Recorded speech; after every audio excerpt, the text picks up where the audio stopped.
not that heavy a refrigeration guy. But we were able to justify it because we could show the trend that I spent all this time with these people coming in and repairing something for the same problem for, you know, some sort of a regular interval.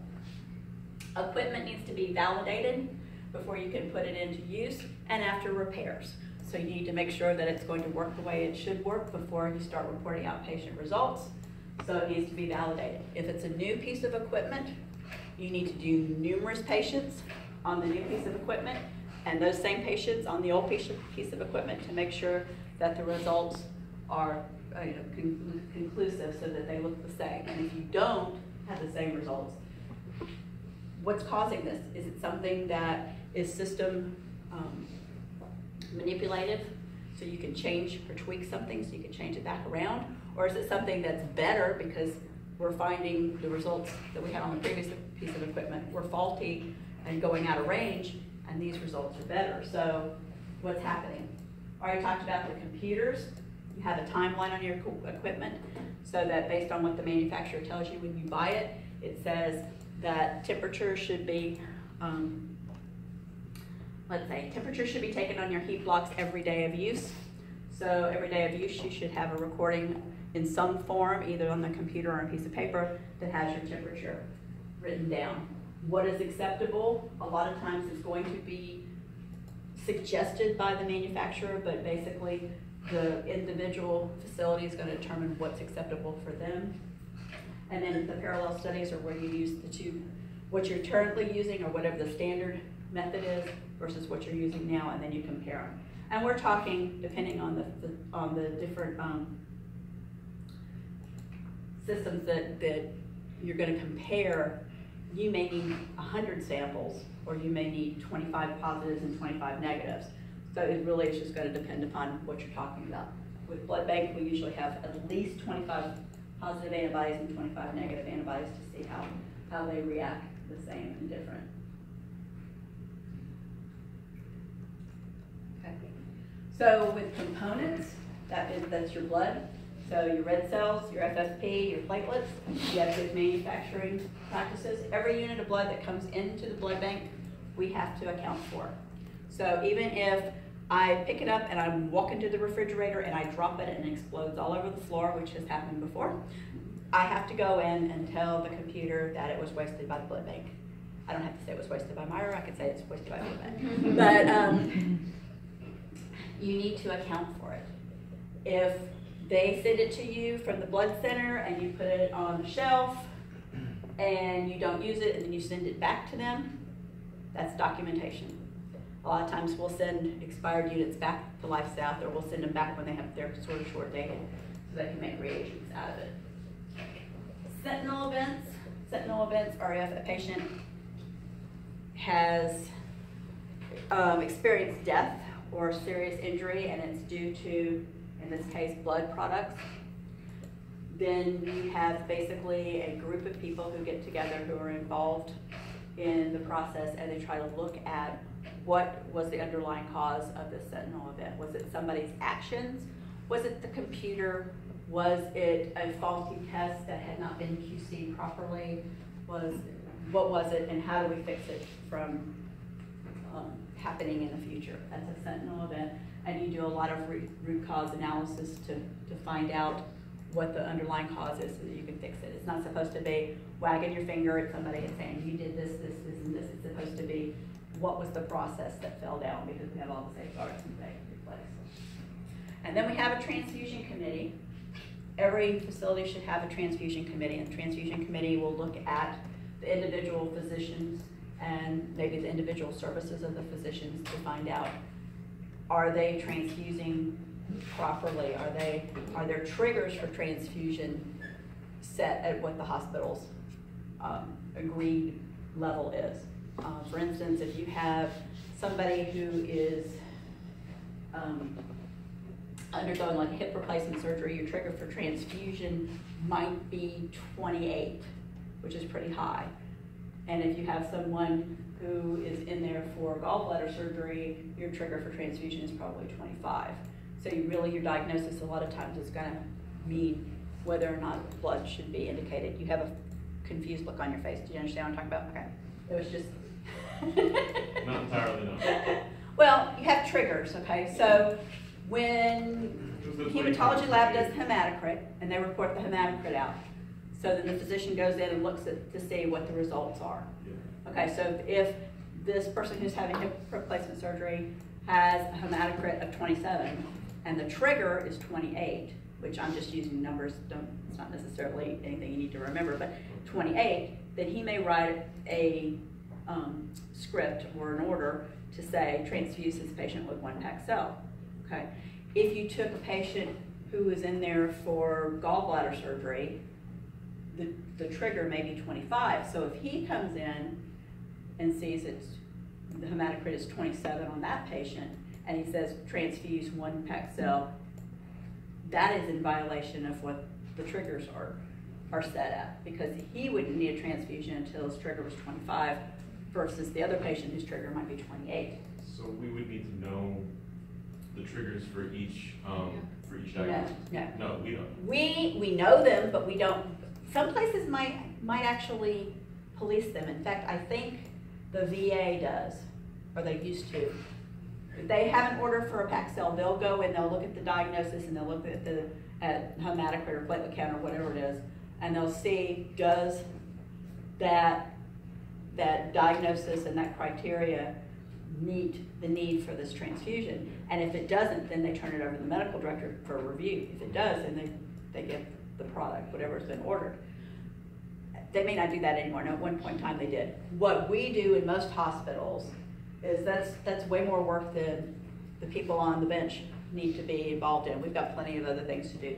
So what they do, this Transfusion Committee comes in, and it's the medical director from the lab or the blood bank, some of the physicians who are in charge of the most heavily transfused services, some nursing staff, various people who are involved in transfusions, and they get together and they review the physicians and they review the services and they say, are they using these triggers?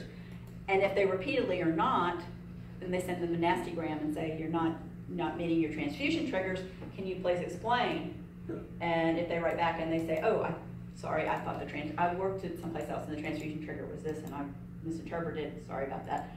Probably nothing's gonna happen, they'll just fix it. But if they say, no, I really think my patients are gonna be better suited if we use this transfusion trigger versus this transfusion trigger, then at that point in time, they will go and do some sort of investigation to see if they want to adjust the transfusion trigger. And that happens too. It really just depends. Usually it's the physicians in the service that have a better feel for what the transfusion trigger needs to be. And that's not just hematocrit, but you're dealing with platelet count, sometimes coagulation results, so you know whether you're going to FFP and cryo. A lot of times the transfusion triggers are kind of waived if you've got somebody who came into the emergency room and they're gunshot wounded, so they're bleeding all over the place. You're really not going to worry about what their hematocrit was before they gave them blood. They're just going to give them some blood.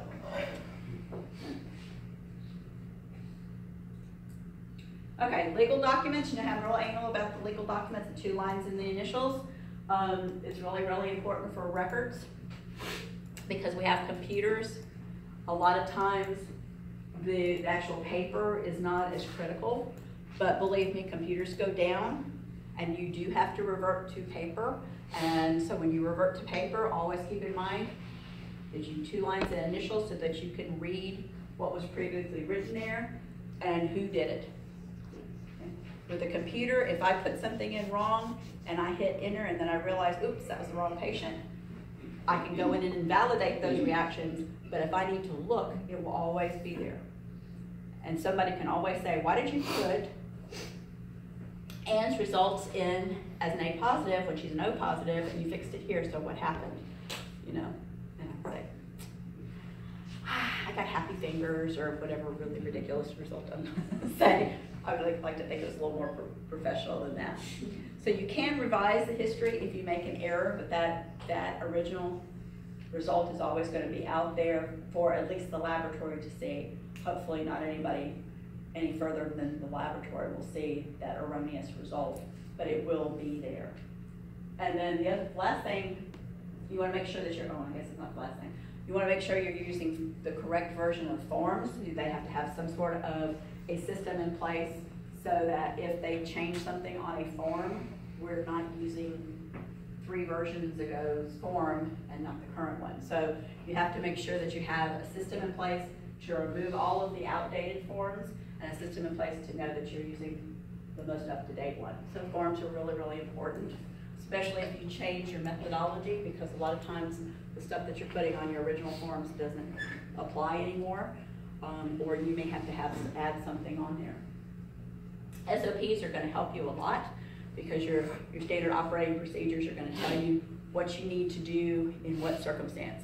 They're going to tell you that if you're doing a weekday, you need to use IgG antihemoglobulin.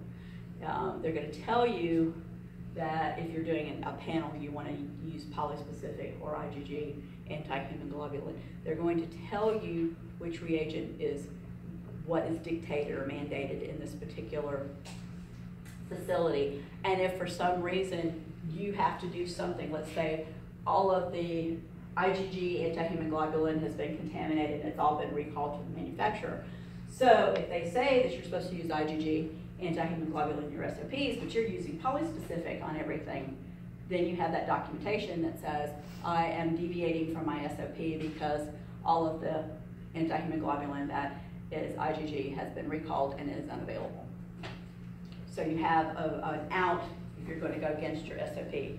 But for the most part, you always want to follow your SOP, because that's going to tell you what you need to do, which reagent you're going to need, and how you're going to approach a problem, and how far you're going to take it. Okay, on quality control. Thing to keep in mind, QC is just that. QC is whatever you are doing today. So today we're doing reagent QC. So what we're going to do is we're going to take all of our reagents in our rack, and we're going to test them against something that should be positive and something that should be negative. So today is sort of an easy lab in that regard, that you know what your answers should be before you get them. And if you don't get them, then you've got to go back and figure out what happened. Did you do something wrong? And I will tell you, 9 times out of 10, it's operator error. So you did something wrong. I had that happen yesterday with my student. It's like, okay, this doesn't jive, so can you do this again? Because all this fits, this one cell over here doesn't fit the picture, so can you go back and repeat it? And she went back and she repeated it, and sure enough, it wasn't right. And she said, I don't know what I did. I said, you don't have to know what you did. You fixed it. So we don't need to worry about it. Things happen. Everybody makes mistakes. Everybody gets distracted. So the thing about it is you know that 2 and 2 equals 4, and if 2 and 2 equals 6, you got a problem. So you need to make sure that your quality control works. But today, you're going to know what it looks like.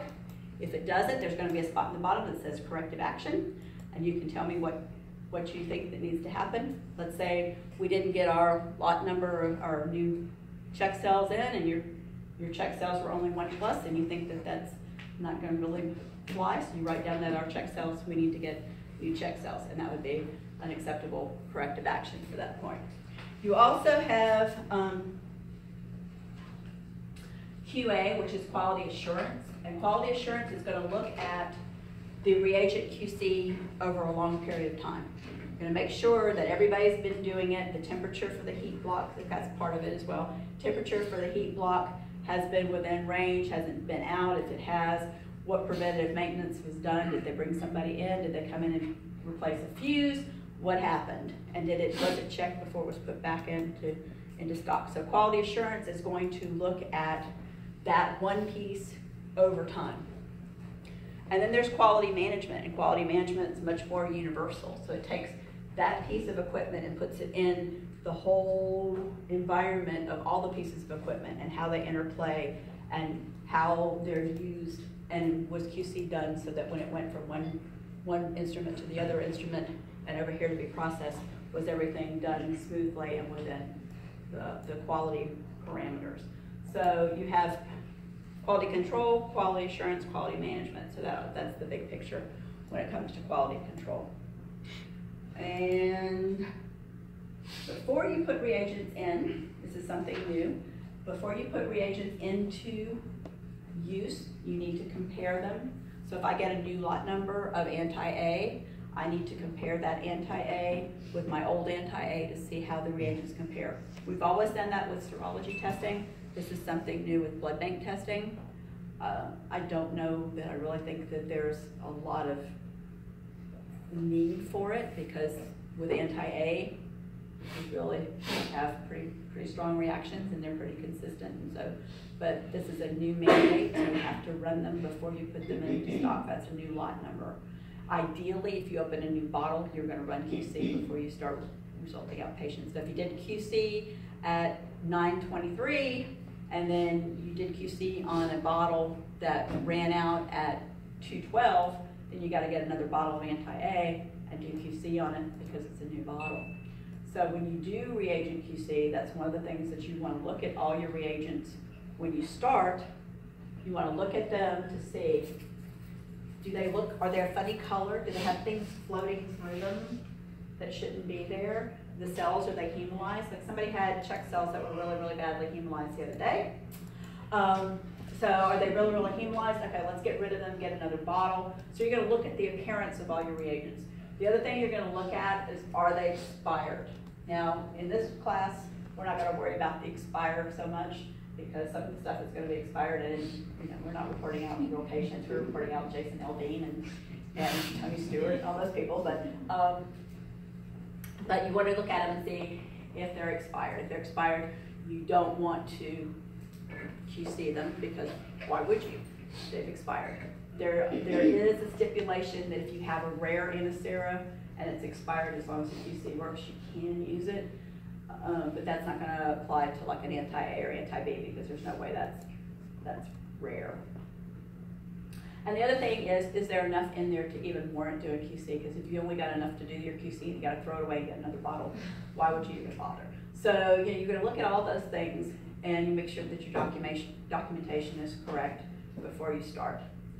And anybody have any questions? Yes, ma'am.